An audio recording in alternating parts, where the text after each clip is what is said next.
تازہ ترین ویڈیوز کے لیے چینل کو سبسکرائب کر کے بیل آئیکن اور آل نوٹیفیکیشن پر کلک کریں تاکہ آپ کو ملے ہر خبر سب سے پہلے۔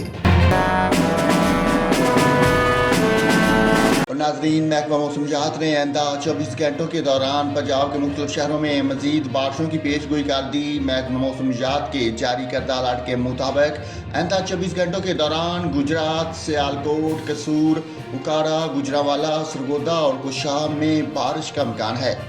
محکمہ موسمیات کے مطابق میاں والی، جنگ، ٹوبہ ٹیک سنگھ، فیصل آباد، ساہیوال اور ڈیرہ غازی خان میں بھی آئندہ 24 گھنٹوں کے دوران بارش کی لپیٹ میں آ سکتے ہیں، جبکہ نارووار اور لاہور میں چند مقامات پر موسلادھار بارش کا امکان ہے۔ دوسری جانب provincial disaster management authority PDMA نے خبردار کیا ہے کہ آئندہ 24 گھنٹوں میں ہونے والی بارش کے نتیجے میں راولپنڈی، گوجرانوالا، سیالکوٹ، قصور، ساہیوال، سرگودا، کوشاب اور بکھر کے ندی نالوں میں طغیانی کا خدشہ ہے۔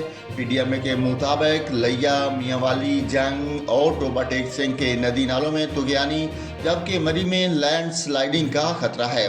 اسلام آباد میں مطلع جزوی برود رہنے کے علاوہ تیز ہواؤں اور گرج چمک کے ساتھ بارش ہو سکتی ہے۔